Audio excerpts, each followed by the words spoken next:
दुःख मने माझे सर्व दुःख दुःख मने माझे सर्व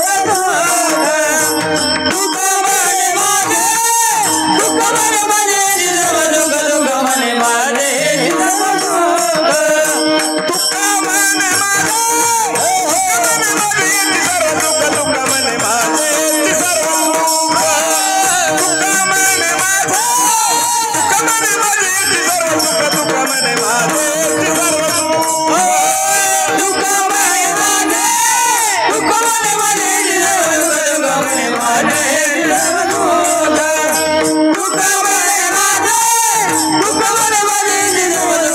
माझे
सर्व पत्रकार बाहेर येते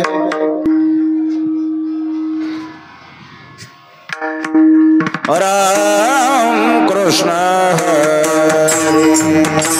हरी हरी हरी जय राम हरी हरी हरे जय राम कृष्ण हरी हरे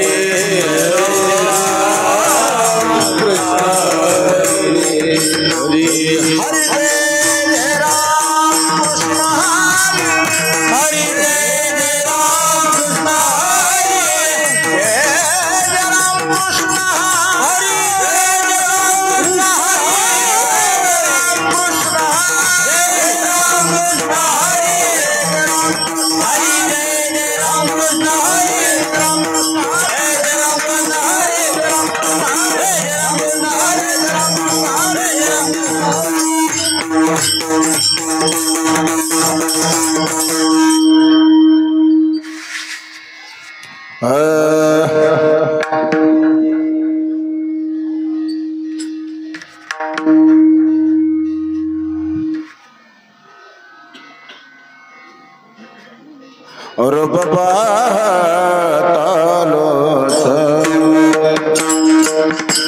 रूप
हरे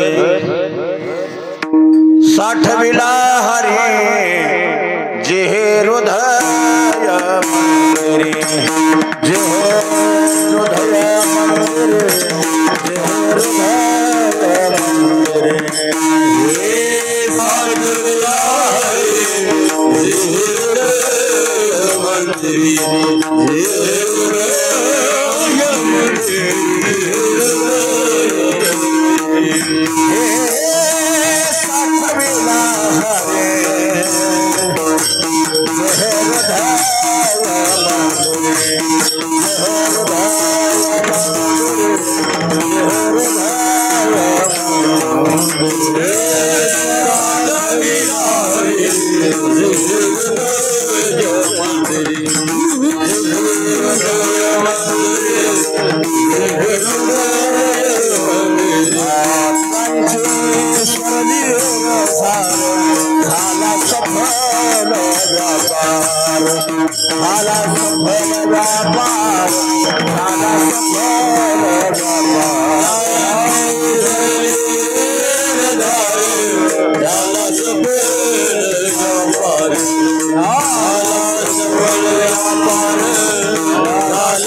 अच्छा कीर्तनाची चाल श्रीहरी भक्तीपरायण भजन सम्राट संतोष महाराज परांडे पुढे म्हणतील आणि त्यांना साथ वानखडे साहेब देतील.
साथ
साठविला हरी जे हृदय मंदिरी त्यांची सरली रझार झाला सफल व्यापार हरी आला हाता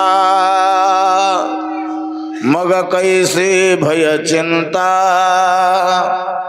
त्यांची सरली रझार झाला सफल व्यापार तुका म्हणे हरी तुका म्हणे हरी काही उरोने दिवरी त्यांची सरली रझार झाला सफल व्यापार विठ्ठल विठ्ठल विठ्ठल विठ्ठल विठ्ठल हलो विठ्ठल विठ्ठल विठ्ठल विठ्ठल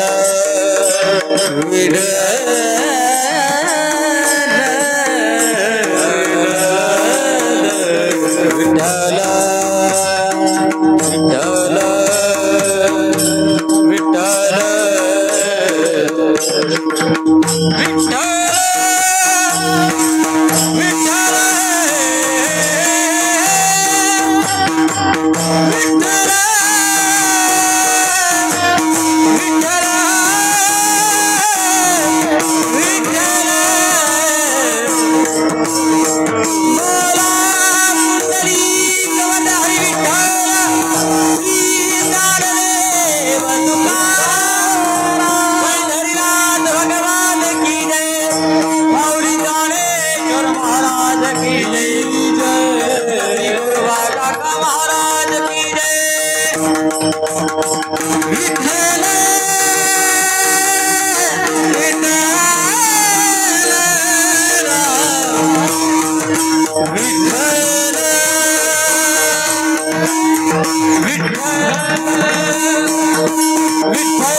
हरी साठविला हरी जे हृदय मंदिरी त्यांची सरली रधार झाला सफल व्यापार नमो विठ्ठला राजया पांडुरंगा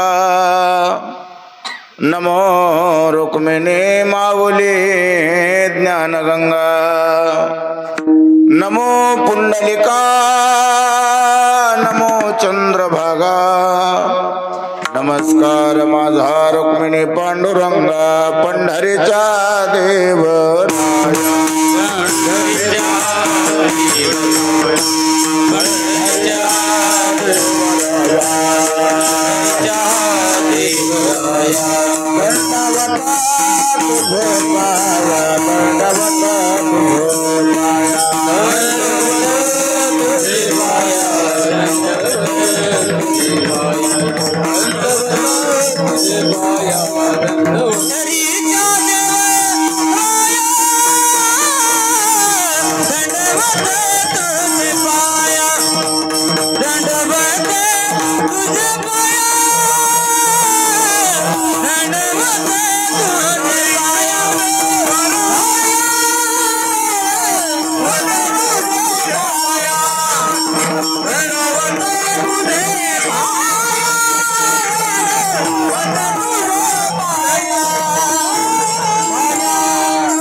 पंढरीच्या देवराया दंडवत तुझे पाया दंडवत तुझे पाया नमो सद्गुरु तुकया ज्ञान दीपा नमो सद्गुरु सच्चिदानंद रूपा नमो सद्गुरु भक्त कल्याण मूर्ती नमो सद्गुरु भास्करा पूर्ण कीर्ती मस्तक हे पायावरी वार करी संताचा मंगल भवन अमंगल हरी द्रव हो सुदशरथ अधीर बिहारी राम सिया राम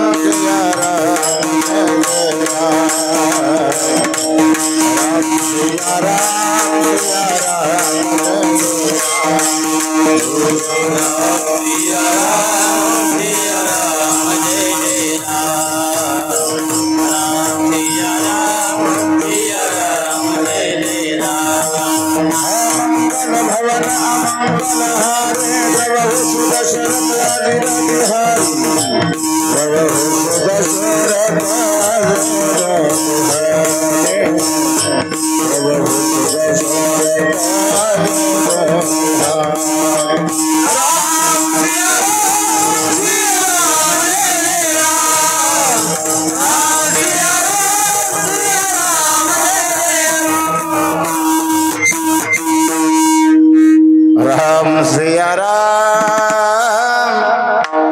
सिया राम जय जय राम माझी वाणी तुझे वर्णे गुणनाम ऐसे दे प्रेम काही काळा साठविला हरी जिहे हृदय मंदिरी त्यांची सरली रझार झाला सफल व्यापार विठाला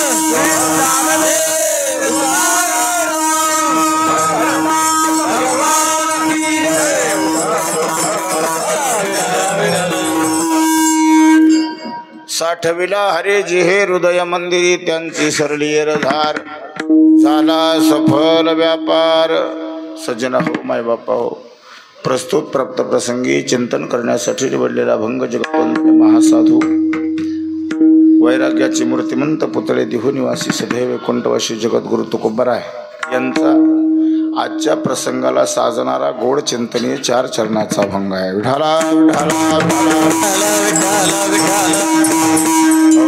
हरी आला हता मग कैसी भयचिंता त्यांची सरली रधार झाला सफल व्यापार. सेवेला प्रारंभ करण्यापूर्वी थोडासा परिहार. आपल्या या तोरणे गावामध्ये इथं प्रत्येक जण जमलेला दुःखी माणूस आहे. हे कीर्तन सप्ताहाचं नाही, हे कीर्तन आनंदाचं नाही, ही फक्त आणि फक्त एक वारकऱ्याची सेवा होय, श्रद्धांजली आहे. एका मोठ्या वारकऱ्याला, मोठ्या म्हणतो त्याचं कारण आहे. मी अभंग त्याच्यासाठीच वेगळा निवडला, त्याचं कारण सांगतो महाराज. इथं आलेल्या प्रत्येक जीवाला एक व्यापार करण्यासाठी आलेला जीव आहे आणि तो व्यापार ज्या व्यापारासाठी आला तो व्यापार सफल करण्याच्या उद्देशानं सगळं संसारिक माणूस प्राणी झटपटत असतो, पण तो व्यापार कशानं सफल होतो हा सांगणारा अभंग आहे. विठाला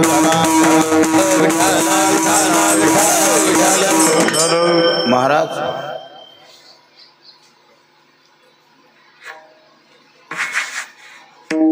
विश्वंभर पाटलाचे श्रद्धांजलीचं कीर्तन हे उच्चारणं सुद्धा फार कठीण आहे महाराज. माझ्यासाठी कीर्तन करणं पण फार सोपं नाही महाराज. त्याचं कारण सांगू का? मला बोलता येत नाही म्हणून मी ते टाळतो. मी मगाशी रस्त्यावर उतरलं तेव्हा लोंढे गुरुजीला म्हणलं, आज जर माझा विश्वंभर पाटील असता ना तर रस्त्यावर मिठी मारली असती महाराज. एकही दिवस या तोरण्यातला असा गेला नाही की ज्या दिवशी मी आलो त्या दिवशी विश्वंभर पाटील रस्त्यावर उभा नाही महाराज. तोरण्याच्या रस्त्याला वळाल्यावर असं वाटलं होतं कडकड हंबरडा फोडून रडावं. आता माणसं खूप आहेत महाराज, पण थोड्या काळामध्ये मनाला चटका जाऊन जाणारी माणसं फार कमी आहेत महाराज. फार शब्दाचं भांडार आहे आमच्याकडे महाराज, पण आम्हालाही प्रश्न आज काय बोलावं. विठाला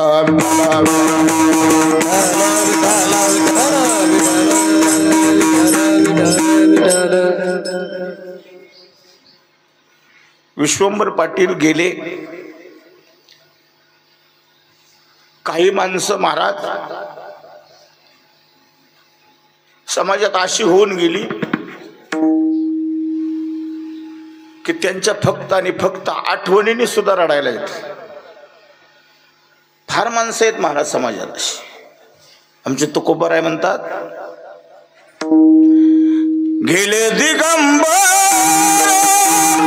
ईश्वरा विभूती,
ईश्वर विभूती, राहिल्या त्या कीर्ती जगा माझी. किंवा तुका म्हणे एका मरण्याची सरे, उत्तमची उरे कीर्ती मागे.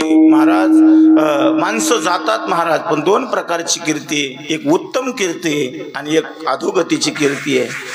आमच्या विश्वंभर बाबाची कीर्ती अशी आहे महाराज, ज्या दिवशी विश्वंभर बाबा गेला त्या दिवशी दिंडीत कळालं महाराज, अरे टोपच्या टोप ओतून दिले, गावची लोक उपाशी राहतील नवल नाही, दिंडी उपाशी झोपली महाराज. दिंडी त्याचं कारण आहे महाराज, आज सातारा जिल्ह्यापासून हिंगोलीपासून लोक इथं आले, त्याचं कारण आहे अरे थोड्या काळामध्ये विश्वंभर पाटलानं प्रत्येकावर इतकं प्रेम केलं महाराज, इतकं प्रेम केलं की आज ही माणसं हंबरडा फोडत इथपर्यंत आली महाराज. त्याचं कारण आहे थोड्या काळामध्ये माणूस थोडा जगला पण इतका उत्तम जगला, इतका उत्तम जगला महाराज, त्याला पर्यायी शब्द नाही माझ्याकडे. किती उत्तम माणूस जगला. अरे विश्वंभर पाटलासारखा वारकरी पुन्हा होणे नाही महाराज. आणि विश्वंभर पाटलासारखा मी त्या दिवशी सांगितलं महाराज, अरे या तोरण्याचा एक वारकरी संप्रदायातला सूर्य हरपला महाराज, सूर्य हरपला. किती सूर्य माहित नाही तुम्हाला दादा. अरे नुसतं महाराज येणार कळलं का तास तास संतोष महाराज रस्त्यावर बसावं. मी सप्त्याच्या कालावधीमध्ये आलो महाराज, विश्वंभर पाटील झोपला नाही. कीर्तन त्यांनीच करायचं, भजन त्यांनीच करायचं, काकडा त्यांनीच करायचा. कुठून ताकद देव देत होता माहित नाही, पण माझं एवढं मत आहे महाराज, माझं भांडण सुद्धा आहे देवाकडे, देवा चांगलीच माणसं का नेतो माहित नाही रे देवा. फार वाईट माणसं जगात आहेत पण चांगलीच माणसं का नेतो माहित नाही.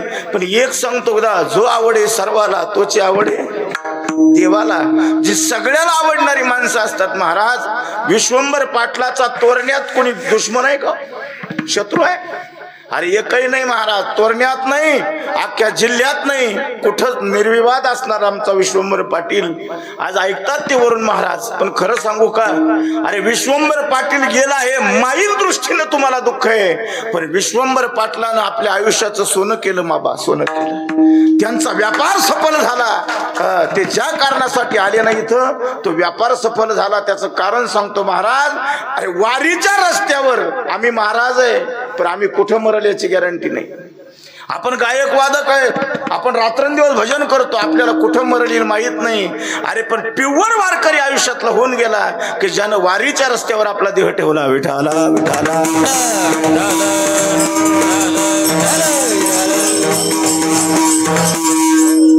साठविला हरी. तुकोबाराय फार सुंदर बोलतात बाबा. हे मरण कुणालाही नाही, हा व्यापार कुणाचा सफल होत नाही. मग कुणाचा होतो? ज्यानं अंतरामध्ये हा भगवान परमात्मा साठवला, साठविला हरी. जिहे हृदय मंदिरी, ज्यानं या हृदय मंदिरामध्ये हा भगवान परमात्मा साठवला ना दादा, त्यांची झाला सफल व्यापार. पण कुणाचा सफल व्यापार झाला? साठविला हरी. कुठं साठविला? जिहे हृदय मंदिरी. त्यांची सरली येरझार. त्यांची ही इथं येण्याची येर आणि झार, येणं आणि जाणं कायमचं संपुष्टात आलं. त्याचं कारण त्यांचा झाला सफल व्यापार. आणि व्यापार सफल करण्यासाठी नीट ऐका, मी नेहमी सांगतो, कुणाचाही व्यापार सफल होत नाही दादा. व्यापार सफल करण्यासाठी त्याच्याकडे चांगलं भांडवल असावं लागतं. भांडवलाशिवाय व्यापार नाही, भांडवलाशिवाय उद्योग नाही, भांडवलाशिवाय व्यवसाय नाही. मग हे भांडवल काय नावाचं आहे? तुकोबाराय म्हणतात महाराज, हरियाला हाता मग कैसी भय चिंता. हा व्यापार सफल करण्यासाठी आमच्या हातामध्ये हरी नावाचं भांडवल आमच्या पूर्वजांनी दिलं, वारी नावाचं भांडवल आमच्या पूर्वजांनी दिलं. आणि ते भांडवलावर आज विश्वंभर पाटलानं आपला संसार नाही, आपला व्यापार सफल करून निघून गेला. विठाला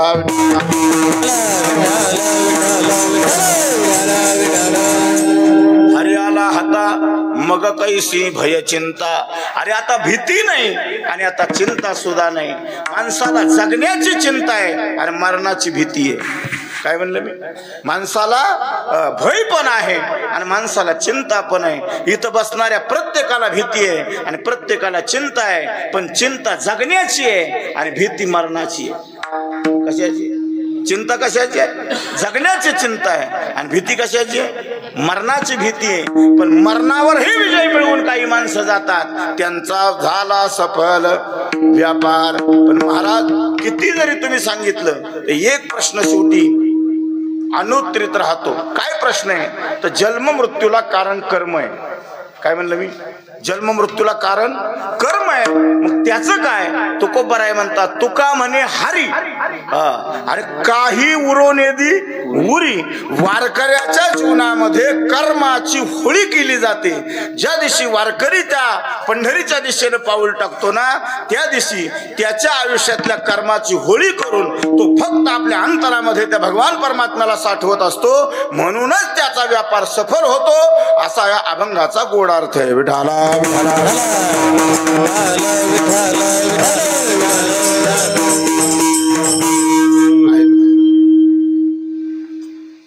मला फार ज्ञान पाजळत बसायचं नाही तुमच्या समोर.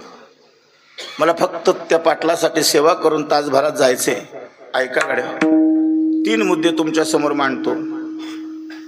3 प्रकारचे जीवन आहे संतोष दादा गुरुजी. एक सर्वसामान्याचं जीवन आहे, एक साधूचं जीवन आहे आणि एक देवाचं जीवन आहे. 3 प्रकारचं जीवन आहे. साधूचं जीवन वेगळं, सर्वसामान्याचं जीवन वेगळं आणि देवाचं जीवन वेगळं. अजून 3 मुद्दे सांगतो. सर्वसामान्य देव आणि संत, संत आणि देव आणि माणसं यात फरक सांगतो.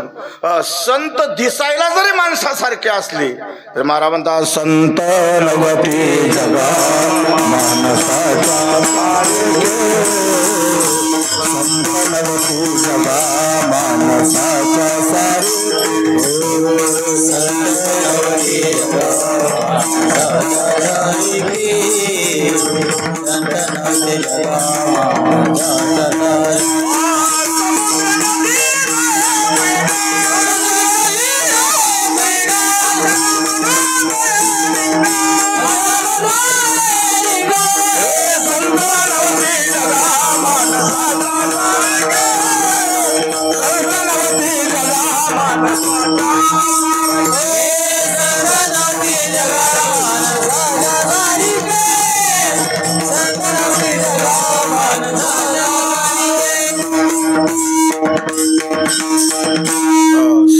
नदी नवे पैगा पाषाण म्हणू नये लिंगा संत नवती जगा मानसाच्या सारखे.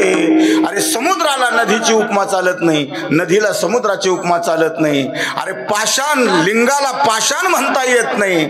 तसं संत जरी माणसासारखे दिसले तरी त्यांना माणसं म्हणता येत नाही, ते दिसायला माणसं असतात. ऐका, म्हणून देवाचं जीवन बाजूला ठेवू जरा.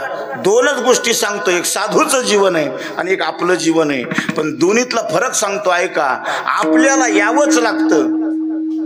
काय म्हणलं मी? आपल्याला यावंच लागतं, आपल्याला इथं राहावंच लागतं आणि इच्छा नसली तरी इथून जावं लागतं. हे आपलं जीवन आहे, हे सर्वसामान्याचं जीवन आहे महाराज. आपल्याला यावंच लागतं, आपल्याला इच्छा नसली तरी राहावं लागतं आणि आपल्याला इच्छा नसली तरी इथून जावं लागतं. हे सामान्याचं जीवन आहे. याच्या विरोध साधूचं जीवन आहे महाराज. साधू स्वतःच्या मर्जीने येतात. साधू मनाला वाटेल तोपर्यंत राहतात आणि साधू मनाला वाटेल तेव्हा निघून जातात. हे साधूचं जीवन आहे. विठाला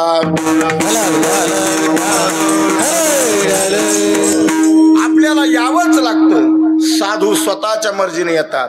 आपल्याला राहावंच लागतं, साधू स्वतःच्या मर्जीने राहतात. आणि आपल्याला जावंच लागतं, साधू स्वतःच्या इच्छेनं जातात. इकडचा फरक आणि इकडचा फरक बघा.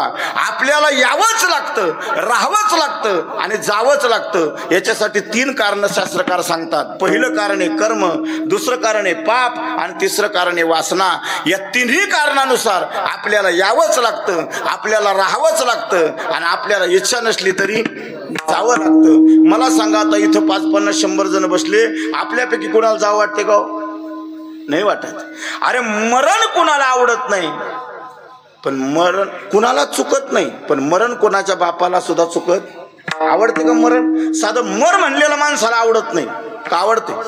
आपण जर एखाद्याला मर म्हणलं ना, सरपंच, आवडत नाही माणसाला मर म्हणणं. पण मर म्हणलेलं जर आवडत नसेल तर मरण मामा चुकत नाही. पण मरण जरी चुकत नसलं, नीट ऐका, अजून 3 मुद्दे सांगतो. मरण नको म्हणणं ही विकृती आहे, आमच्या डॉक्टर महाराजांची कोटी आहे. मरण नको म्हणणं ही विकृती आहे. मरण येणं ही प्रकृती आहे आणि मरणावर विजय मिळवणं ही आमच्या संतांची संस्कृती आहे.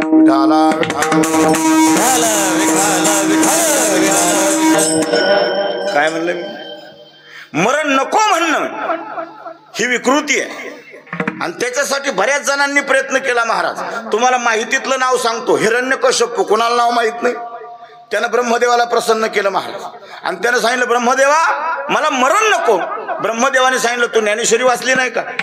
अरे मीच मर काय, मलाच मरण आहे, तुझं काय गुण बसला? मग जर मला स्वतः मरायचे तर मी तुला अमरपणाचा आशीर्वाद देऊ शकत नाही, काहीतरी वेगळं माग. मग त्यानं वेगळं मागायला सुरुवात केली. म्हणले काय पाहिजे? म्हणले मला दिवसा मरण नको.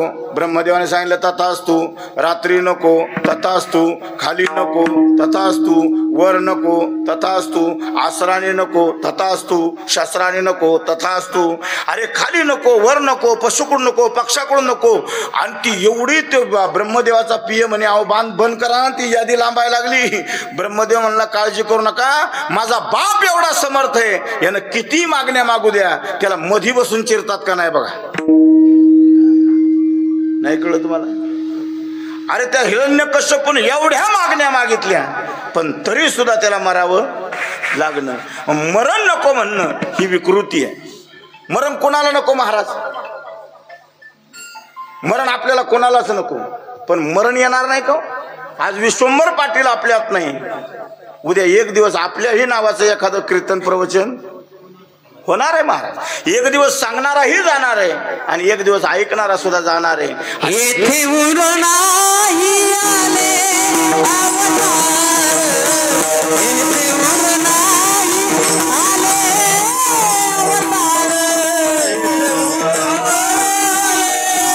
अवतार, येथे नाही आले अवतार, येथे नाही आले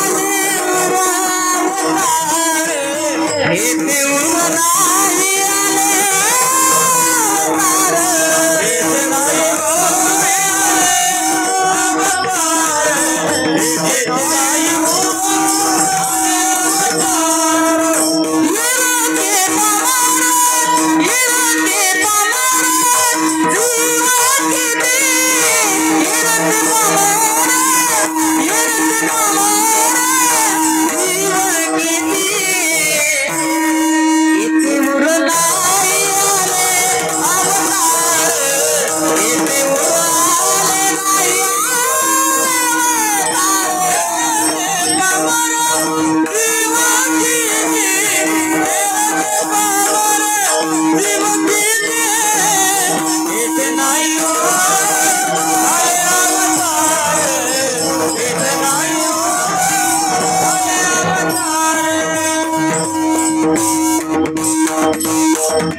येथे नाही उरवाले अवतार येरते पामर जीव किती. बाबा ऐका ना, इथं देवादिकांना थांबता आलं नाही, संत महात्म्यांना थांबता आलं नाही. आपलं काय घेऊन बसला घड्याळ कुठं? अरे ज्याला जायचंय तो जाणारच आहे आणि जिथं जायचंय तिथं जाणार आहे. नेहमी सांगत असतो, मृत्यूचा काळ, मृत्यूची वेळ आणि मृत्यूचं ठिकाण कधीच बदलत नाही. बघा तुम्ही, कधी कधी मराठवाड्यातला माणूस मरायला गुजरातला जातो आणि गुजरातचा माणूस मरायला मराठवाड्यात येतो. काय कारण आहे? त्याची काळ आहे, त्याची वेळ आहे आणि त्याचं ठिकाण आहे, ते कधीच बदलत नाही. आणि देह जाईल, देह जाईल, देह जाईल,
देह जाईल जाईल त्यासी काळोबा खाईल. वाचनाप्रमाणे ऐका, देह जाणारच आहे, पण मी मगाशी सांगितल्याप्रमाणे आपल्याला यावंच लागतं, आपल्याला राहावंच लागतं आणि आपल्याला जावंच. मी पुढचा च नीट ऐका, त्या चला फार किंमत आहे पत्रकार साहेब. कशाला? त्या पुढच्या चला किंमत आहे. आपल्याला यावंच लागतं महाराज, कारण आपलं कर्म फेडण्यासाठी. येथे उरो नाही आले अवतार. मोठ्यांची अजून यादी सांगू का? कर्मे दुर्योधन रणे पिढीला, कर्मे दशरथ राजा वियोगे मेला, कर्मे प्रभू राम वनवासा गेला, वियोग घडला सीता देवी. ज्ञानोबरायची अजून एक यादी. परियेस गवारा सादर, कर्मे निर्वंश झाला सगर. त्याचं कारण सांगतो. परमार्थिक माणसाला बाजूला घालवायला काही लोक कारणीभूत होतात. ती का सांगतो त्याचं कारण आहे का? अरे जर विश्वंभर पाटलानं वारी केली तर विश्वंभर पाटलाच्या वाट्याला दुःख का? प्रश्न आहे ना तुमच्या मनात. जर विश्वंभर पाटील वारी करतो, आपण जर वारकरी आहे, रात्रंदिवस त्याच्या नावाने टाहो फोडतो, तर त्यांच्या जीवनात दुःख काय? त्याचं एकमेव कारण आहे, देव भक्ता लागे करुणी संसार. ऐका, अरे देव भक्ताला कधीच संसार करून देत नाही महाराज, कधीच संसार करून देत नाही. अरे ज्याच्या संसाराचं वाटूळ झालं, नक्की समजायचं आपला परमार्थ चांगला झाला. काय म्हणलं? ज्याच्या संसाराचं वाटोळ झालं ना. अरे कुठल्या आतापर्यंत महाराष्ट्रीयन किती संतांचा इतिहास सांगू महाराज, कुठल्याही संताला चांगलं जगता आलं? देवाचीच खुण आला ज्याचे घरा, देवाचीच खुण आला ज्याचे घरा, त्याच्या पुढे फिरा संसाराचा, त्याच्या पुढे फिरा संसाराचा.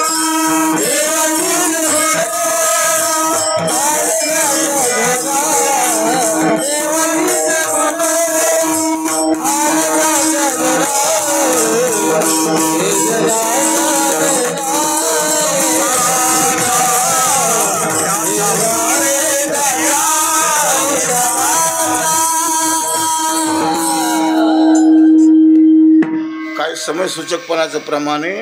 अरे त्याच्या संसाराचं वाटोळ होतं. कुणाच्या? ज्याच्या घरी देव आला. काय म्हणलं मी?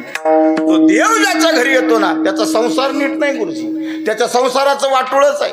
कुठला वारकरी BMW फिरलेला पाहिला का महाराष्ट्रात? पाहिलाय? महाराजांचं नाही सांगत बरं, वारकऱ्यात सांगतो. अरे कुठला वारकरी मोठ्या गाडीत नाही, कुठला वारकऱ्याच्या घरी सुख नाही, कुठला वारकरी समाधानी नाही. त्याचं एकमेव कारण आहे, तो वारकऱ्याला नीट राहू देत नाही. कारण तुम्हाला माहित नाही, अरे कुंतीनंही सांगितलं होतं ज्यावेळेस महाभारताचं युद्ध संपलं आणि देवाने विचारलं कुंती काय पाहिजे तुला. अरे जिचं आयुष्य दुःखात गेलं ना ती कुंती सांगते देवा दुःख ठेवी आम्हापाशी आणि सुख नेई द्वारकेसी. देवा तुला जर द्यायचं झालं ना तर मला दुःख दे आणि सुख तुझ्याकडे घेऊन जा. भगवान विचारतात कुंती अगं जन्म झाल्यापासून दुःखच आहे तुझ्या वाट्याला. कोणाच्या? कुंतीचा इतिहास कधीतरी मागे जाऊन बघा. त्या कुंतीच्या वाट्याला जन्मापासून दुःख आहे, पण शेवटी आयुष्य दुःखात गेलं पण तरी सुद्धा ती कुंती दुःखच मागते. याचं कारण सांगतो ती कुंती सांगते देवा अरे तू जर सुख आणि समाधान देऊन गेलास तर आतापर्यंत तू आमच्या बरोबर पांडवांचा सहकारी ज्याला आम्ही म्हणतो किंवा पांडवांच्या घरी राहणारा भगवान परमात्मा अशी ज्यांची म्हण आहे तू दुरावल्याशिवाय राहणार नाही. अरे सुखात कुणी देवाला आठवण करत नाही महाराज, ऐका ना, सुखात कोणी आठवण करत नाही पण दुःखात मात्र त्याला हाक मारल्याशिवाय आपण राहत नाही. आपल्याला जर ठेच लागली तरच आई म्हणतो. कधी आपण जर संकटात सापडलो तरच देवाची आठवण आहे महाराज. आणि आपण जर 24 तास यशीच झोपलो तर तुम्हाला देव आठवणार? कळते? आणि दुःख आल्याशिवाय देवाची आठवण नाही. तेव्हा ती कुंती म्हणते देवा मला दुःख देऊन जा, कारण प्रत्येक वेळेस माझ्यावर दुःख आलं की तू आल्याशिवाय राहिला नाही. आणि तुला जर जवळच ठेवायचं असेल तर मला फक्त आणि फक्त दुःखच दे. विठाला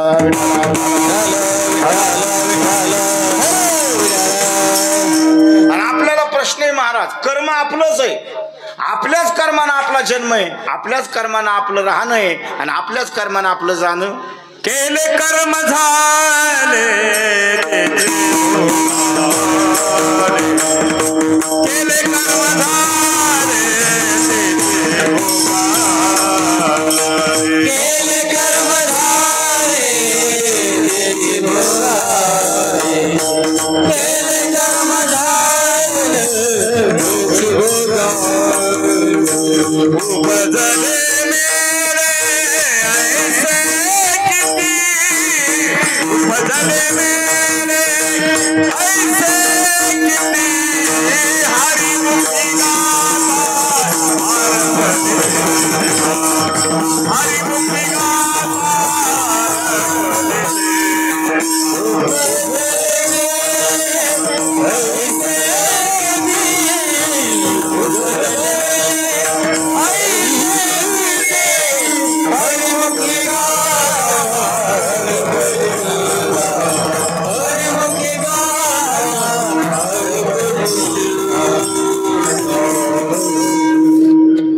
काय सुंदर प्रमाणे मला केले कर्म झाले तिचे मोग आले उपजले मेले ऐसे किती. अजून एक तुकोबरायचं प्रमाण सांगतो.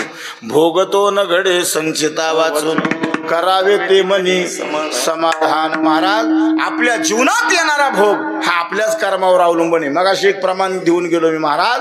अरे देवाचा बाप होता दशरथ राजा पण तरी सुद्धा श्रावणाच्या आईबापाचा शाप त्याला चुकवता आला नाही. जाऊ द्या देवाच्या बापाचं, अरे प्रभू रामचंद्र स्वतः भगवान आहे पण तरी सुद्धा 14 वर्षाचा वनवास चुकता आला नाही. ज्ञानोबरायची दुसरी यादी मग अशी दिली मी. परियसी गवारा सादर कर्मे निर्वंश झाला सगर. मोठ्याची यादी दुःख आपल्यालाच नाही बालाजी पाटील, ऐका ना, मोठमोठ्याला आहे. अरे तो सगर राजा इतका बलशाली होता, इतका. आता सांगतोच गड्या, ऐका. विठाला विठाला त्या सगर राजाचा बाप बाहुराजा. कोण? बाहुराजा त्याचं नाव. ऐका, हा बाहुराजा आयऱ्या गायऱ्याच्या कुळातला नाही महाराज. याच बाहुराजाच्या कुळामध्ये पुढं 21व्या पिढीत प्रभू रामचंद्र जन्माला आले. हे पवित्र कुळ आहे. विठाला विठाला. सामान्याचं घर आहे का महाराज ते? अरे प्रभू रामचंद्रच्या वंशात जन्माला आले, त्या वंशातला बाहुराजा. पण तो एवढा बलवान होता, कर्म किती वाईट असतं ऐका, शॉर्टकट मध्ये सांगून जातो. एवढा बलवान होता, एवढा बलवान, त्याने या भारत भूमीवरचे जेवढे राजे होते तेवढे बंदीशाळेत टाकले महाराज. प्रत्येकावर आक्रमण करायचा, तो राजा जिंकायचा, त्याचं राज्यद्रव्य हरण करायचा आणि त्या राजात बंदी शाळेत टाकायचा. आजूबाजूचे राजे रजवाडे त्रस्त करून सोडले त्यानं. आणि मग काय झालं, जेवढे राजे राहिले होते तेवढ्यांनी एकत्र मिटिंग घेतली आणि त्यांनी सांगितलं आपण एक एक जण लढत बसलो तर हा आपल्या बापाला ऐकायचा नाही, मग आपण एकत्र येऊ. म्हणून त्या शेकडो राजे एकत्र आले राहिलेले आणि त्यांनी एका रात्रीत त्या अयोध्येला वेढा मारला. कुठं? अयोध्येला. ऐका, विश्वसम्राट होता बाहुराजा, अख्ख्या भारताचं राज्य ज्याच्या ताब्यात होतं. ऐका गड्या हो, त्या अयोध्येला वेढा मारला आणि एका रात्रीत धुळेला मिळवला. किती दिवसात? एका रात्रीत. काय कर्म सांगतोय मी, ऐका. जो विश्वसम्राट आहे, ज्याच्या ताब्यात भारत आहे अख्खा, त्या भारत ज्याच्या ताब्यात असणारा राजा एका रात्रीत धुळीला मिळवला. आणि शेवटी कितीही संपत्ती प्रिय असली, एक वाक्य ऐकताय ना, कितीही संपत्ती प्रिय असली, पण ज्या वेळेस आपल्या नरड्यावर येतं ना, प्राणावर ज्या वेळेस येतं ना, त्यावेळेस आपण संपत्तीचा मोह लांब गेल्याशिवाय राहत नाही. तुम्हाला तसं नाही कळलं तर वेगळं सांगतो. एखाद्या अंधाऱ्या रात्रीत तुम्ही सोनं घालून गेला आणि चोराने अडवलं, काढून दे म्हणल्यावर नुसता विरोध कराल, पण त्यानं जर गळ्याला सुरी लावली तर काय कराल? कळतंय? ज्यावेळेस प्राणावर येतं त्यावेळेस माणसाला संपत्तीचा मोह राहत नाही. कारण सगळ्यात बलवान आणि सगळ्यात प्रिय येतो आपला प्राण आहे प्रत्येकाला. बरोबर आहे? ऐका, त्या बाहुराजाला कळालं आता आपला जीव सुद्धा वाचणार नाही. मग त्याला 2 बायका होत्या. कुणाला? बाहुराजाला. त्याने आपल्या 2 बायका घेतल्या आणि अरण्यात पळून गेला आणि अरण्यात जाऊन एक पर्णकुटी बांधली आणि आपला संसार करायला लागला. आता शॉर्टकटमध्ये ऐका, पुढे अनेक काळ गेला त्या बाहुराजाचा जंगलात राहता राहता. आणि राहत असताना पुढे जाऊन आपलं उपजीविका करत असताना त्याच्या थोरल्या बायकोला दिवस गेले. कुणाला? तुम्ही ऐकताय ना? त्या बाहुराजाच्या थोरल्या बायकोला दिवस गेले आणि दिवस तिला गेल्या या धाकटीचा सवती मत्सर जागा झाला. ती म्हणते आतापर्यंत थोरली म्हणून घरात तिलाच मान मिळाला आणि आता जर हिलाच पोरग झालं तर मला कोणी विचारणार नाही. मग मला जर पोरग होत नाही तर हिला सुद्धा होऊन देणार नाही. म्हणून ती जंगलात गेली, हाल विष आणलं आणि त्या बाईला खायला दिलं. पण ऐका, आपल्याकडे म्हण आहे, देव तारी त्याला खून मारी. अरे दादा, एवढं हाल विष जरी खाल्लं त्या बाईनं पण तिचा गर्भही मेला नाही आणि बाई सुद्धा मेली नाही. उलट विषासहित बाळ जन्माला आलं. कशासहित? विषासहित. विषाला संस्कृत मध्ये गर म्हणतात. काय म्हणतात? गर. त्या गरासहित बाळ जन्माला आल्यावर त्या पोराचंच नाव ठेवलं सगर. काय नाव ठेवलं? सगर. आणि मग तो सगर राजा पुढे मोठा झाला. ऐकता, आणि मोठा झालेल्या सगर राजानं आपल्या बापाचं गेलेलं पुन्हा विश्व मिळवलं. ऐका नाही, कुणी? त्या सगर राजानं एवढी मोठी संपत्ती जमा केली, एवढी मोठी संपत्ती जमा केली की नंतर बापाचं सगळं ऐश्वर मिळवून झाल्यावर जी बापाने चुकी केली ती याने बी केली. काय केली? याने बी 2 बायका केल्या. कुणी? सगर राजानं 2 बायका केल्या. ऐका, पहिल्या बायकोला एक पोरगा झाला, त्याचं नाव स्वधर्म ठेवलं. ऐका, आणि दुसरीला मुलगा व्हायच्या टायमाला तो सगर राजा विचार करतोय आपण एकटंच होतो, आपल्यावर वाईट वेळ आलती पण आपलं दैव बलवत्तर म्हणून आपण वाचलो. मग आता असं नाही झालं पाहिजे म्हणून दुसऱ्या बायकोला 60,000 पोरं झाली. किती? हे फक्त ऐका, लय डोकं चालवायचं नाही. विढाला विढाला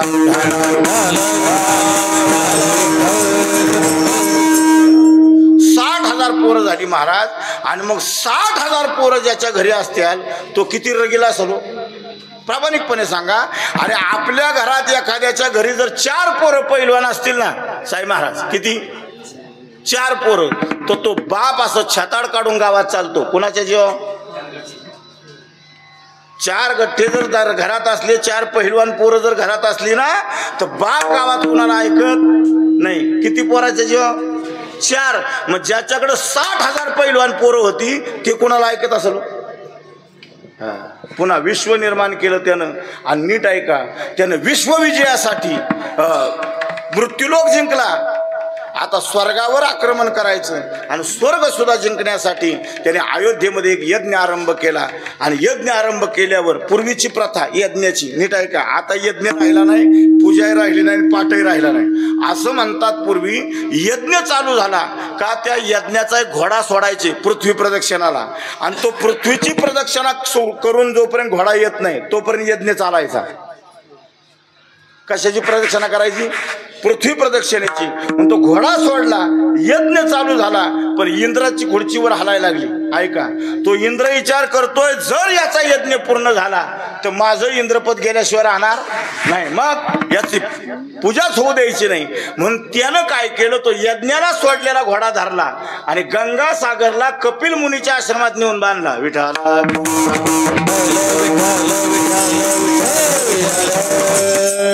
त्या घोड्याचं नाव आहे श्यामकर्ण घोडा. काय नाव आहे? श्यामकर्ण घोडा. ऐका, तो इंद्राचा आहे घोडा आणि त्या कपिल मुनीच्या आश्रमात बांधल्यावर आता यज्ञ समाप्तीची वेळ आली. घोडा सापडत नाही, घोडा सापडत नाही, घोडा सापडत नाही, काय करावं म्हणून अख्खी अयोध्या घोडा शोधायला निघाली. कर्म किती वाईट असतं मला सांगायचं आहे का. कुठंच घोडा सापडत नाही, नाईलाज झाला आणि या सगर राजाची 60,000 पोरं घोडा शोधायला निघाली. किती? 60,000. पण ही घरातून निघताना मोकळी नाही निघाली. त्यांनी टिकावण पावडं घेतलं. इजोबा काय घेतलं?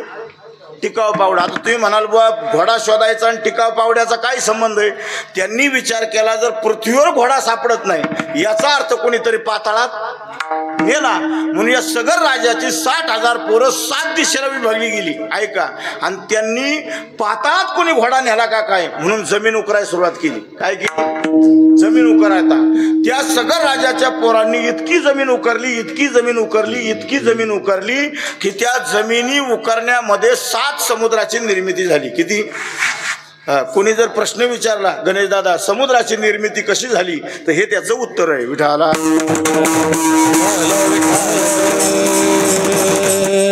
7 समुद्र तयार झाले गुरुजी. ऐका, आणि 7वा समुद्र गंगासागरला 30,000 पोरं पूर्वेकडून आली आणि 30,000 पोरं पश्चिमेकडून आली. खंदत खंदत खंदत जिथं कपिल मुनीचा आश्रम आहे तिथपर्यंत आले आणि तिथपर्यंत आल्यावर त्यांनी घोडा त्या कपिल मुनीच्या आश्रमात पाहिला. कुठं पाहिला? आश्रमात. आता ज्याच्या घरी चोरीचा माल आहे, चोर कोण हो बापू? तोच आहे ना. त्यांनी मागचा पुढचा काही विचार केला नाही, त्या कपिल मुनीच्या आश्रमावर आक्रमण केलं. आता 60,000 पोरं आणि एक साधू, बराबरी होईल का? नाही.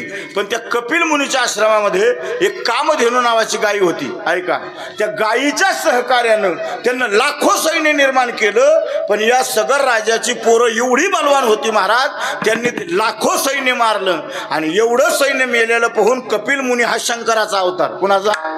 शंकराचा अवतार.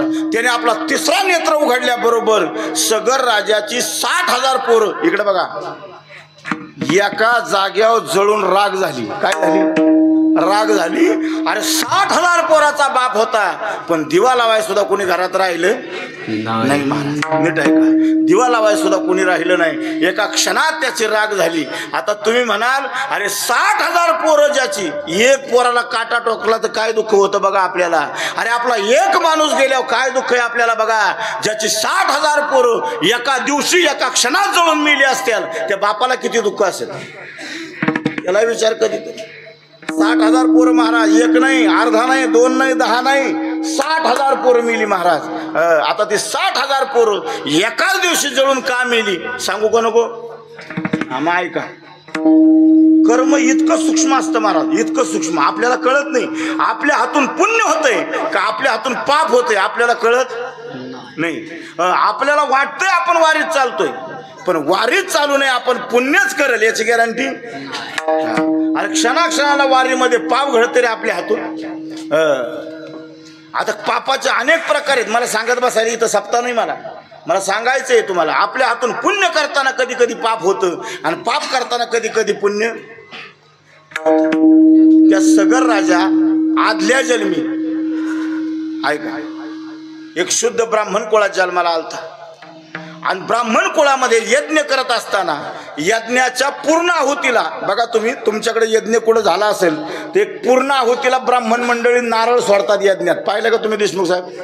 हा बरं, यज्ञ मोठा नसला पाहिला तर वास्तुशांती तर बऱ्याच जणांनी घरं बांधली का नाही? त्या वास्तुशांतीचा यज्ञ जर पाहिला असेल तर शेवट एक नारळ सोडतात कशात, यज्ञात. आणि मग तो नारळ सापडत नव्हता. इकडं तिकडं पाहिलं त्या ब्राह्मणाने, एका कोपऱ्यामध्ये भला मोठा नारळ सापडला त्याला. ऐका, आणि तो लगबगीनं तो यज्ञ समाप्त या टायमाला नारळ उचलला आणि यज्ञात सोडला.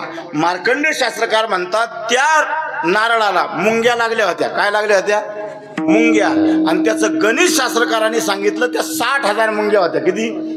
60,000 मुंग्या एका क्षणाला जळून मेल्याचा परिणाम ते कर्म इकडे संचितात याच्या जमा झालं आणि एकाच दिवशी याची 60,000 पोरं जळून मिली. याला कर्म म्हणतात.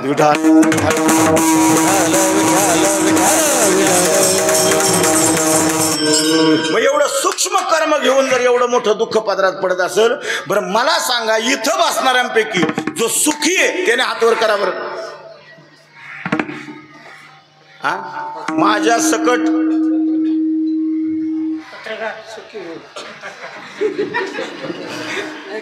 अरे ज्याचं दुखणं त्यालाच माहिती. किती सुखी असू द्या.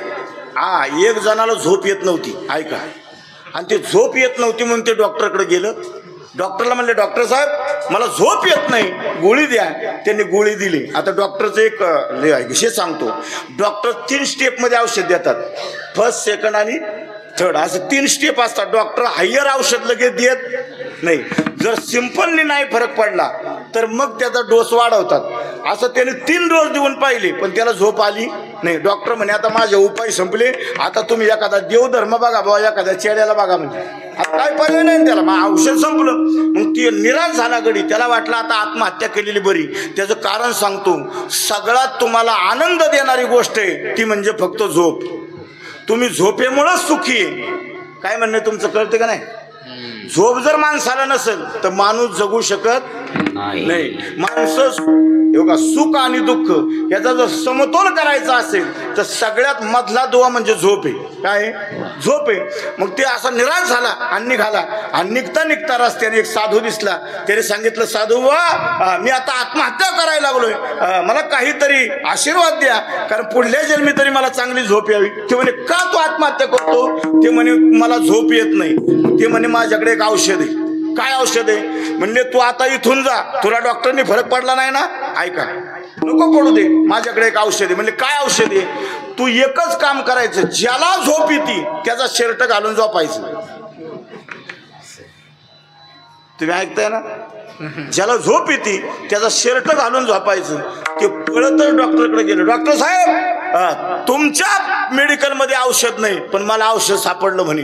म्हणजे काय? म्हणला, तुमचा शर्ट द्या. ते म्हणलं, डोक्यावर पडला का? माझा शर्ट कशाला? अहो म्हणला, मला साधूने सांगितलंय ज्याला झोप येते त्याचा शर्ट घालून झोपायचे. डॉक्टर म्हणला, तुला कोणी सांगितलं मला झोप येते? अरे मी शिक्षणापासून कर्जच काढत आलो. इथं आल्यावर हॉस्पिटलला करोडो रुपयाचं कर्ज काढलंय. पोरगं मेडिकलला आहे, पुरीचं लग्न करायचंय, बरं दुकान चालत नाही हॉस्पिटल नावाचं. त्यांनाही टेन्शन आहे, पेशंट येतंय का नाही, बरं आलं तर ते ऍडमिट होतंय का नाही, ऍडमिट झाल्यावर ते बिल झालेलं देतंय का नाही, हे डॉक्टरला ताणच आहे. हे सगळं दुःख आहे. तुला कोणी सांगितलं मला झोप येते? ते म्हणे, तुम्हालाही झोप येत नाही, मग चला आपण झोप येणारा शोधू. मग डॉक्टर आणि हा वकिलाकडे गेले. वकील म्हणला, तुमच्या दोघापेक्षा मला ताण जास्त आहे, हो केसच मिळत नाही. ते म्हणे, मग चला आपण झोप येणारा शोधू. असं करता करता इंजिनियर गाठला, व्यापारी गाठला, उद्योगवाला गाठला, सगळे म्हणले आम्हाला झोप येत नाही. असे 100-150 जमा झाले आणि झोप येणाऱ्याला शोधायला लागले. आणि फिरता फिरता फिरता ते मेथ्याला गेले. ऐका, एक शेतकरी भर दुपारी 12 वाजता नांगर हाणत होता. आपलं बैल झोपली होती, शेतात वजवणी करत होता, नांगरटीचं काम करत होता. त्याच्या डोक्यात टोपी नाही, अंगात सदरा नाही, पायात चप्पल नाही, फक्त लंगोटी घातलेली होती. काय? लंगोटी घातलेली. आणि त्यानं आपलं भर दुपारी 12 वाजता आऊत सोडलं.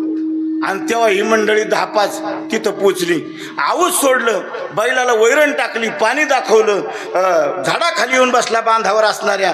बायकोनं काय अर्धी चतकोर खरड्याबरोबर दिलेली भाकरी सुखानं खाली, तांभर पाणी पेला आणि पायाला डोक्याला दगड घेतला, खाली दगड घेतला आणि त्या दगडावर डोकं ठेवलं आणि सेकंदात घोरायला लागला.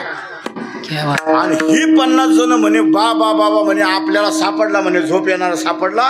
ते बिचारं झोपलं आणि त्याला खडबडून हलवून जागा केलं. उठ, किती पैसे पाहिजेत तेवढे घे, पण तुझं शर्ट दे. कुणाला म्हणले? शेतकऱ्याला.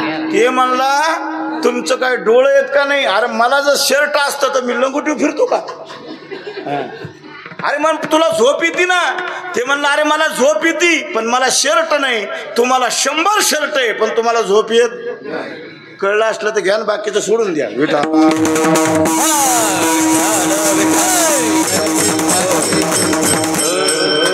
अरे दुःख तुम्हाला जो देखे सो सुखिया कोई जो देखे सो दुखिया बाबा, जो देखे सो दुखिया बाबा, जो देखे सो दुखिया बाबा, जो देखे सो दुखिया बाबा। सुखिया जगत में कोई नहीं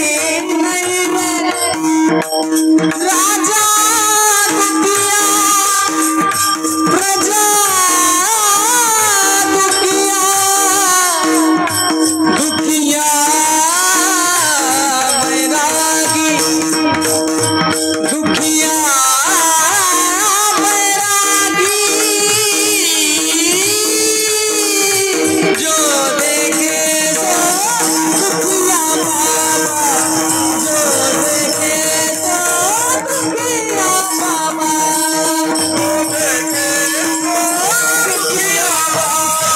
जो देखे सो दुखिया बाबा, जो देखे सो दुखिया।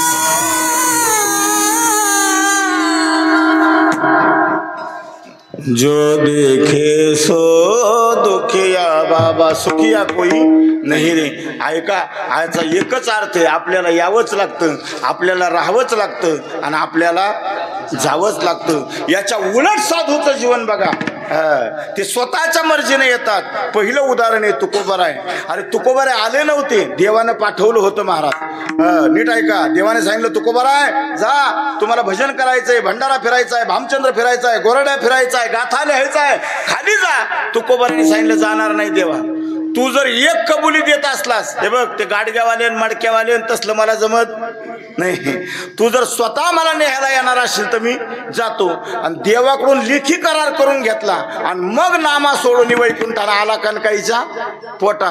तुकोबर आले, 42 वर्ष राहिले. ऐका, आता हे सांगत बसा एवढा विस्तार करायला माझ्याकडे वेळ नाही.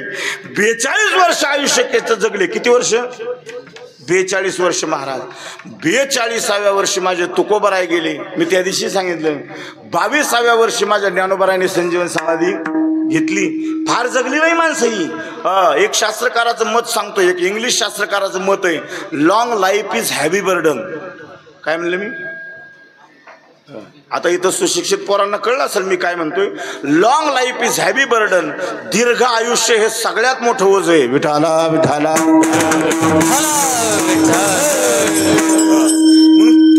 आमचे गुरुवर्य विठ्ठल बाबा घुले नेहमी ज्ञानेश्वरी शिकवताना चंदूबाबा म्हणायचे, माणसानं लांबीचं जगू नये, माणसानं रुंदीचं जगावं. काय म्हणणे? माणसानं लांबीचं जगू नये, माणसानं रुंदीचं जगावं. तो किती जगला याला काडीची किंमत नाही, तो कसा जगला याला फार किंमत आहे. फार किंमत आहे या. साधूचं जीवन जर पाहिलं ना, तुकोबारायांनी 42व्या वर्षी देवाला निरोप पाठवला. देवा आता दिसू नये जना, ऐसे करी नारायणा. आणि मग देवाकडं निरोप पाठवला. तुम्ही सनकादिक संत मनाविता कृपावंत. सनकादिकाकडे निरोप पाठवला. सनकादिकाने सांगितलं, बाबा हे विश्वची माझे घर, आम्ही 6-6 महिने एका जागेवर राहतो. देवाच्या जवळच्याला सांगा. कुणाला? जवळच्याला. मग देवाच्या जवळ कोण आहे? गरुडाच्या पायी ठेवी वेळोवेळा डोई. गरुडाला सांगितलं. गरुड म्हणे, बाबा मी सांगकाम्यानं ऐकनामे आहे, मी देवाचा सेवक आहे आणि सेवकानं कामगारांना सांगाल एवढंच करावं. मग अजून जवळच्याला सांगा. मग तुकोबाराय म्हणतात, पाय लक्ष्मीचे हाती. हे नुसत्या पंचपत्या म्हणायच्या नसत्या, ते वेगळा अर्थ सांगून जातात. विठाला विठाला. या पंचपती तुकोबारायचं निर्याने. नीट ऐका, सगळं निर्याने.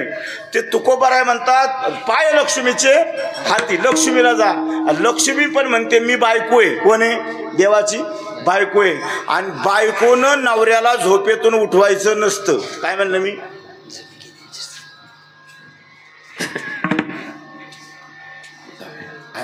बायकोनं नवऱ्याला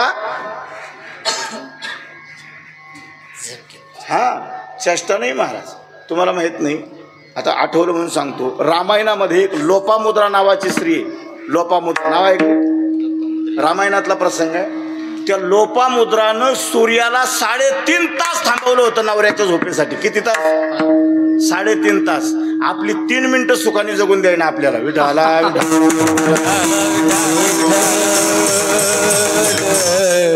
मला तर दृष्टांत सांगत बसायला वेळ नाही, मला पुढे जायचे ऐका. आणि मग तुकोबारायच्या घरी दशमीला भगवान परमात्मा आले. किती? फाल्गुन वद्य दशमीला भगवान परमात्मा तुकोबारायच्या घरी आले. आणि तुकोबारायला म्हणले, तुकोबाराय तुम्ही मला निरोप पाठवला होता. तुका म्हणे माझा आठवण मुळे लवकरी निरोप पाठवला होता, चला येता का? तुकाराम महाराज म्हणतात आज दशमी, उद्या एकादशी आहे, बारस सोडल्याशिवाय मी मंदिर सोडणार नाही. मग दशमी झाली, एकादश झाली, बारशीला जेवले. तुकोबारायच्या पंक्तीला देव. काय भाग्यवान माणसं आहे महाराज, वारकऱ्याच्या पंक्तीला देव जेवतो रे. आपल्या पंक्तीला चांगला बसत नाही. आपण एवढे दुर्दैवी हे. तुकोबारायचं भाग्य बघा. तुकोबारायच्या पंक्तीला बारस सोडायला, जर एकादशी सोडायला जर जगाचा मालक बसत असेल तर त्यांचं एकादशीचं व्रत कसं असेल? बारस झाली आणि बारस झाल्यावर म्हणे चला ना आता येता का? तुकोबाराय म्हणले, तो देवा नीट विचार कर, आज बारस आहे, उद्या त्रयोदशी आहे, पंचमी आहे, द्वितीय आहे, आता 2 दिवसांनी होळी आली. किती दिवसांनी? तुम्ही तो कालावधी बघा. आता तो कालावधी नाही त्यामुळे तुमच्या लक्षात यायचं नाही. पण बीज झाल्या पुढं 2 दिवसांनी काय आहे? होळी. आणि माणसानं मराव पण सणाला आडवं येऊ अशी जुनी म्हणे आपली. माणसं इतरत्र मेलेली कोणी ध्यानात ठेवत नाही, पण एखाद्या दिवशी सणाला जर माणूस मेला तर तो ध्यानात राहतो का नाही राहतो? बघा तुम्ही एखाद्या गणपतीचा सण, गौरीचा सण, शिमग्याचा सण, माणूस मेल्यावर ध्यानात राहतो. तुकोबाराय म्हणतात आधीच त्या होळीच्या नावाने लोक बोंबालतात. कुणाच्या? होळीच्या. मी काय होळीला येणार नाही. मग अरे पण म्हणले मी इतक्या दिवस राहू कुठं? म्हणले माझ्या घरी चला. आणि मग जगाच्या मालकाला जगद्गुरु तुकोबाराय घरी घेऊन गेले. आणि तिथं एक अभंग तुकोबारायने लिहिलाय, पाहुणे घरासी आज आले ऋषिकेश, काय करू उपचार कोप मोड की जर्जर. आता तो अभंग सगळा पाहून घ्या, तेवढा वेळ नाही माझ्याकडे सांगायला.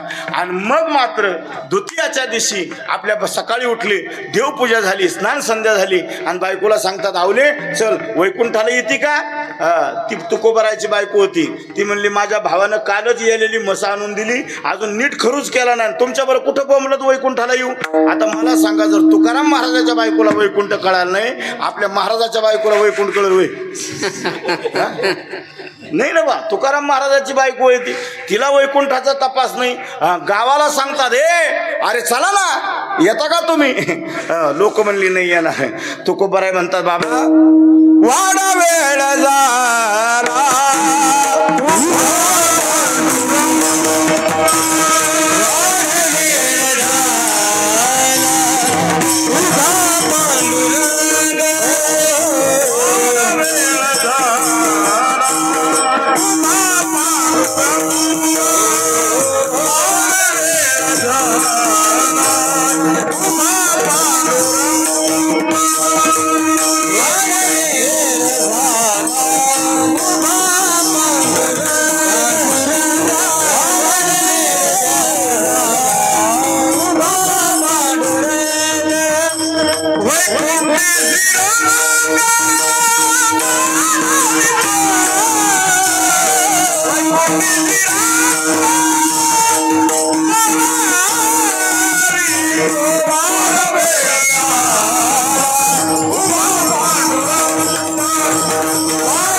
पांडुरंग वैकुंठी श्रीरंग बोलावितो. आता पुढचा ऐका.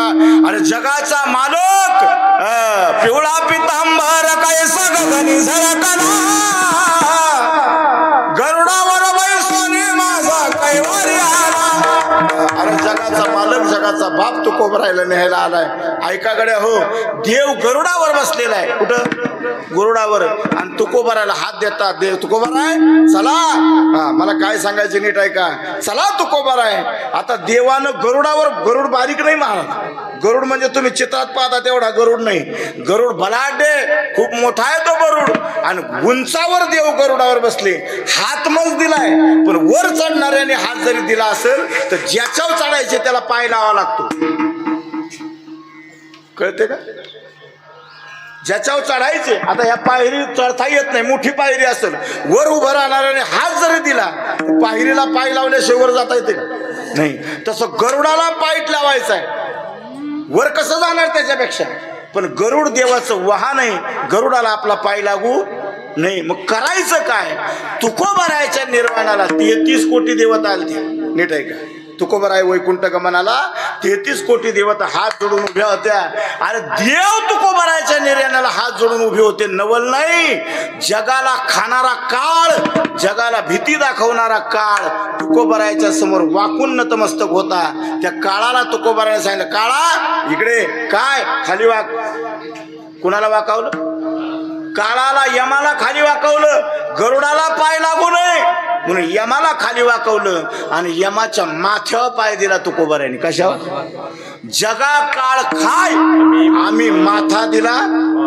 मी बोलत नाही, तुकोबरायचं प्रमाण आहे जाता जाता.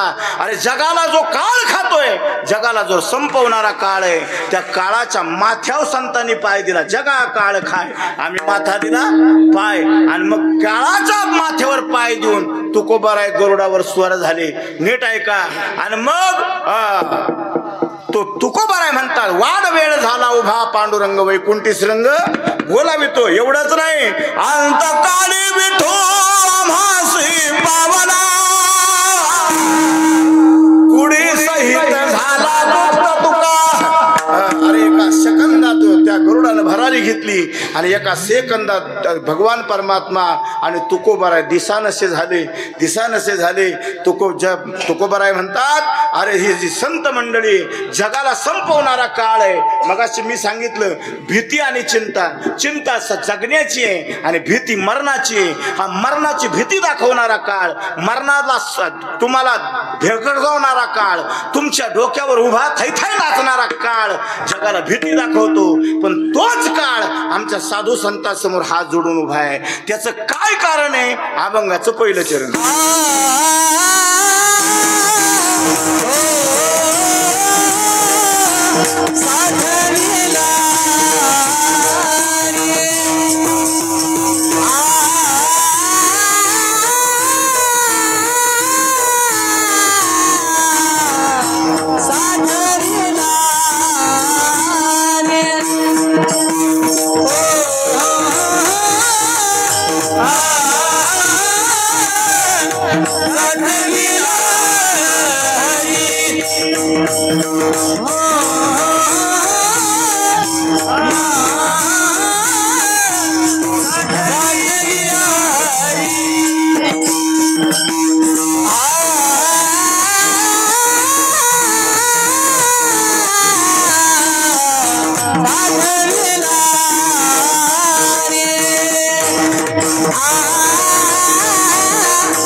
See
हरी जिहे हृदय मंदिरी त्यांची सरली येरझार. महाराज अरे जगाला संपवणारा काळ, जगाचा ग्रास करणारा काळ, जगाला भीती दाखवणारा काळ आमच्या साधू संतांसमोर हात जोडून उभा आहे. त्याचं एकमेव कारण आहे साठविला हरी जिहे हृदय मंदिरी.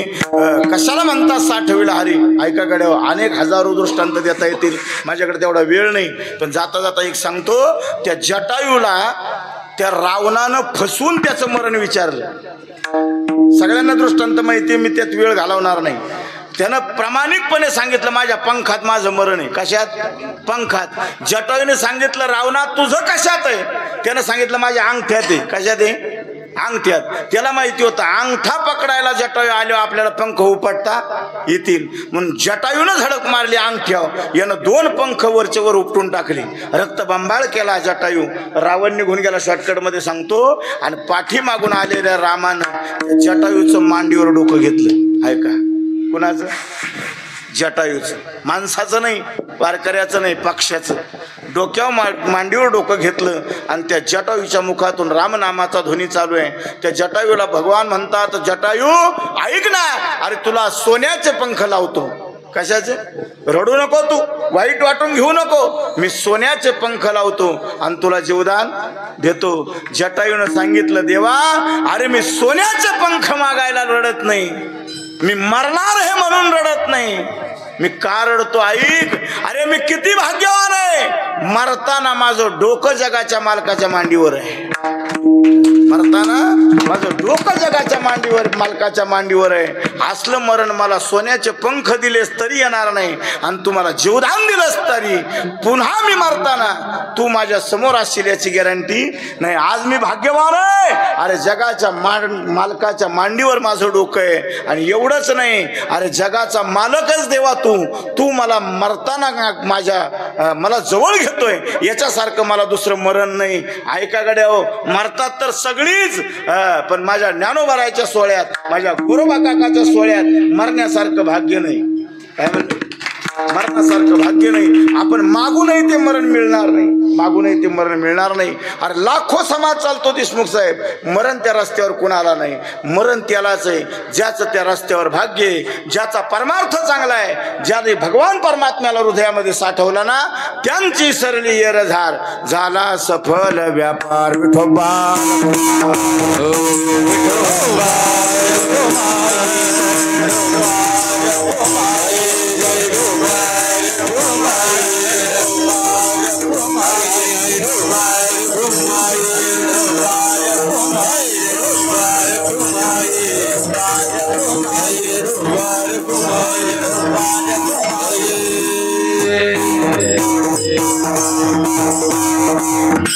साठविला हरी जिहे हृदय मंदिरी त्यांची सरली येरझार झाला सफल व्यापार. गड्या हो ऐका ना, आज विश्वंभर पाटलाचा व्यापार सफल झाला महाराज. खरंच व्यापार सफल झाला. जो ज्या कारणासाठी आला त्यांचा व्यापार धन्य झाला. अरे धन्य त्याची माता, धन्य त्याचा पिता, साठविला त्याचा, धन्य त्याची आई आहे, धन्य त्याचा बाप आहे, ज्यानं जगाच्या मालकाला साठून भजन करता करता आपला देह सोडावा. भजनामध्ये एकादशीच्या हरिपाठात नाचला. ऐका, एकादशीच्या हरिपाठात गायला माणूस आणि रात्री जर जात असेल तर त्याच्यासारखा भाग्यवान. अरे महा एकादशी आहे, आषाढीची पहिली एकादशी आहे, ते एकादशीत भजनात गातो माणूस, हरिपाठात उड्या मारतो माणूस, आणि दुसऱ्या दिवशी जर माणूस तो नसेल आपल्यात, भाग्यवान तोच आहे महाराज. उद्या मी जरी त्या रस्त्याला मरण मागितलं मला येईलच याची गॅरंटी नाही. अशी फार कमी माणसं आहेत महाराज, ज्याला वारीच्या वाटेवर मरण आहे, ज्याला कीर्तनात मरण आहे, ज्याला भजनात मरण आहे, अशी भाग्यवान माणसं आहे महाराज. आणि त्या विश्वंभर पाटलानं खरं सांगतो महाराज, फार कमी वेळात अशीच माणसं जीव लावून जातात. शंकर पाटील खरंच जीव लावून जातात. मला सांगा ना, साताऱ्यापासून, सातारा जिल्ह्यापासून, हिंगोली परभणी पासून जर माणसं इथं येत असतील तर त्याला एकमेव कारण फक्त विश्वंभर पाटलाचं प्रेम आहे. आज इथं जेवढी आली ना माणसं, जेवढी माणसं आली ना, ते कुंभार महाराजाचं कीर्तन आहे म्हणून आली नाही, इथं कीर्तने होणार आहे म्हणून आली नाही महाराज. हे फक्त विश्वंभर पाटलांनी थोड्या काळात दिलेले प्रेम आहे म्हणून एवढा जनसमुदाय इथं जमला. अरे या दुपारच्या वेळेत गावात सप्त्यात कीर्तनाला माणसं येत नाही महाराज, सप्त्यात येत नाही दुपारच्या वेळेत. आज एवढा जनसमुदाय आहे, त्याचं कारण आहे महाराज आमचे रोहिदास बापू सातारा जिल्ह्यातले. वारीवरनं गेल्यावर गणेश दादा कोणाच्या हाताला लागत नाही महाराज. पण त्यानं 2 दिवस त्याचं असं म्हणणं होतं 8 तारखेलाच आपण जाऊ, त्यानं हट्ट धरला होता. पण त्याचं कारण मी सांगितलं, जर 8 तारखेला गेलो तर आपण दोघंच जाऊ दादा, हे सगळे वारकरी येणार नाही. आणि आपण जर 12 तारखेला गेलो सगळ्या वारकऱ्याला शेवटचं दर्शन का होईना विश्वंभर पाटलाचं सगळ्या वारकऱ्याला होईल, म्हणून 8 तारखेला न येता 12 तारखेला आपण जाऊ. नाही तर आमचं त्या दिवशीच म्हणणं चाललं होतं आपण 8 तारखेला जाऊ. पण आज जेवढी माणसं आली महाराज बघा ना तुम्ही. आम्ही तिकडून आलो नवल नाही महाराज, मी येईल नवल नाही, कारण तो माझा जवळचा मित्र आहे, माझा सखा आहे, माझा विनेकरी होता म्हणून नाही महाराज. त्या माणसानं मी मगाशी सांगितलं, अरे ज्या ज्या वेळेस तोरण्यात आलो ना मी त्या वेळेस विश्वंभर पाटील रस्त्यावर उभा होता. त्याला अनेक माणसं इथं साक्षीला आहेत. विश्वंभर पाटलानं 1 सेकंद कधी सोडून बाजूला गेला नाही. विश्वंभर पाटलानं एवढं प्रेम दिलं महाराज, एवढं प्रेम दिलं म्हणून आज निवघ्यापासून हिंगोलीचे मेथ्यावरनं आमचे विजूदादा असतील, सावळे असतील, गुलाबराव असेल, मेथ्यावरनं आले.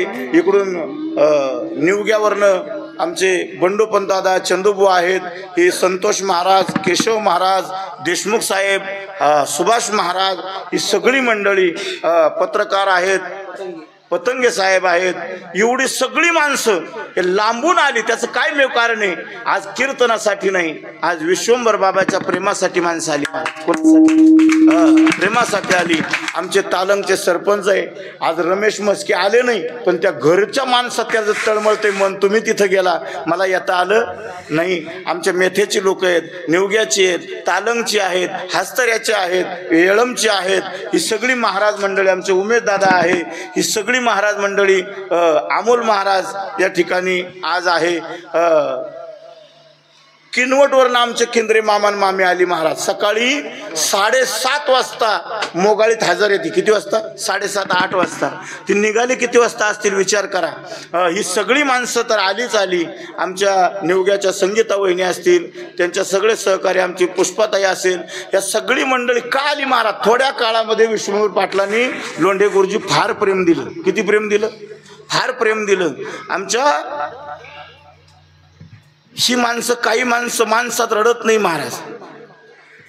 त्या दिवशी लोंढे गुरुजीनं तंबूत मान घालून ढासा ढासा रडताना हा माणूस पाहिला. मी म्हणलं, अरे आपलं घरचं मेल्यावर कोणी रडत नाही, तुम्ही का रडता? लोंढे गुरुजीने सांगितलं, आज मला माझा प्राण गेल्यासारखं वाटतं, त्याचं कारण विश्वंभर पाटील आहे महाराज. ही माणसं का रडली? ही माणसं का एवढ्या लांब आली?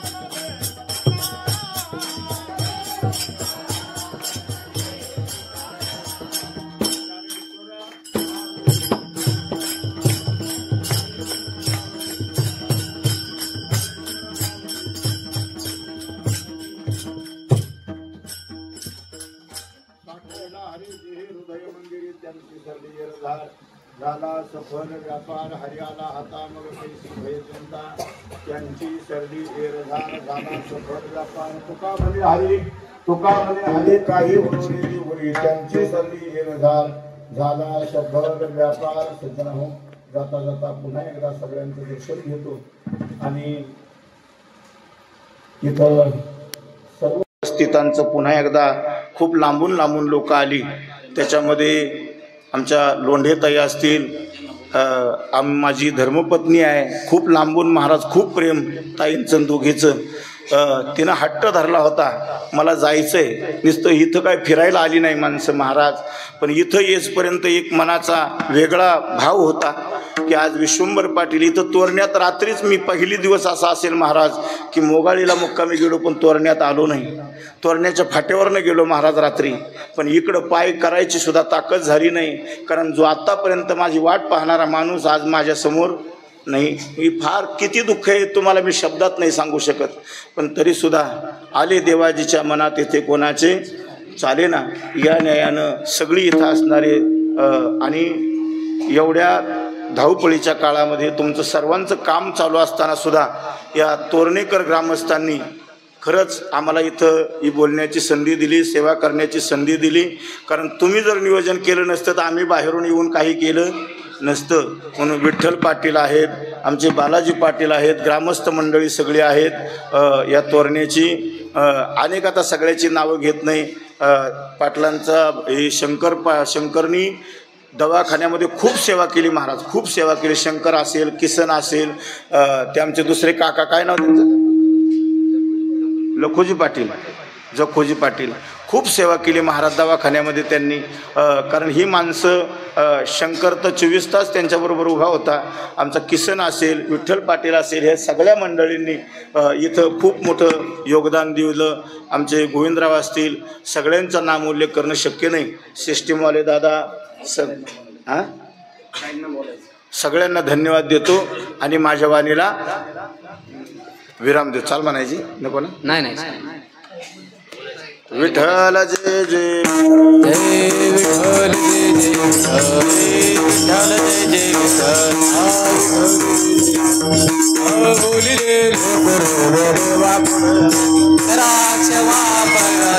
विठ्ठल.